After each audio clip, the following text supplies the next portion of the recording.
Mga young people biglang magtatawanan ng malalakas, iirapan agad ang mga lola. No? Mga young people, sandali lang yan pag nalaman na nila ang mga tunay na issues ng buhay. Pag nagbabayad na sila ng mga kuryente at tubig at mga bayarin, pagka nalaman na nila ang maraming mga suliranin ng mundo, hihina na rin ang tawa niyan. Diba? So habang kaya pang lakasan, lakasan. At kahit matanda na kayo, marami para kayong bayarin, labanan nyo yan, lakasan yung tawa. Diba? Kasi, sabi nga ni Balagtas, sapagkat ang mundo'y bayan ng hinagpis, mamamaya'y sukat, tibayan ang dibdib. Marami talagang dumadating na problema. So, tuwing pwede, magsaya ka. Kasi may mga panahon sa buhay natin, ibigin mo man, talagang mahirap magsaya. So, yung masaya na, huwag mo nang palungkotin. Meron namang ganun eh. Nasa pagtitipo na, nasa party na, nasa kasalan na, naninimangot pa. Huwag kang manimangot at malungkot kasi may mga kamag-anak ka mahal sa buhay na siguradong mamamatay. Alam nga namang hindi mamatay, namamatay tayo. Doon mo na i-reserva ang lungkot mo. Siguradong maraming panahon. Pero pag ang panahon ay kasiyahan, tanggalin mo lahat ang lungkot mo, imagination mo kung ano, magsaya ka.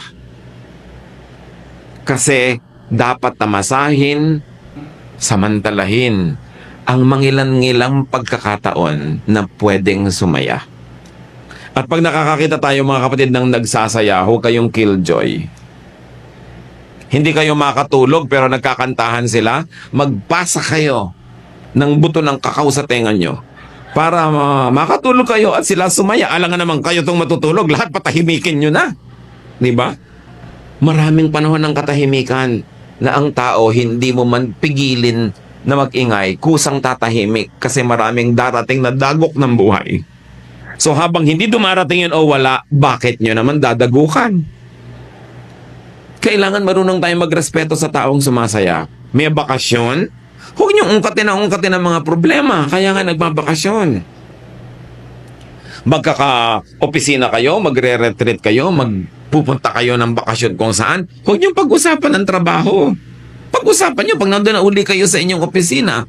Kasi bihira, gumastos pa kayo para magpunta halimbawa sa Sikogon. Tapos nung nandun na kayo, pinag-uusapan nyo yung mga nakakainis na bagay sa office. Sinayang nyo ang inyong pagkakataon. Maraming mga tao, sinasayang nila ang pagkakataong sumaya. Bihira-bihira lang naman magkaroon ng malaking kainan. Doon pa magjejeta. Kalimutan nyo nga yung jeta nyo kung masarap ang mga pagkain. Dahil madalas naman talagang jeta kayo dahil kulang ang budget, di ba? So doon na lang kayo magjeta. Darating din yon. Pero yung manaka-naka na mayroong festival, naku, enjoyan mo yan.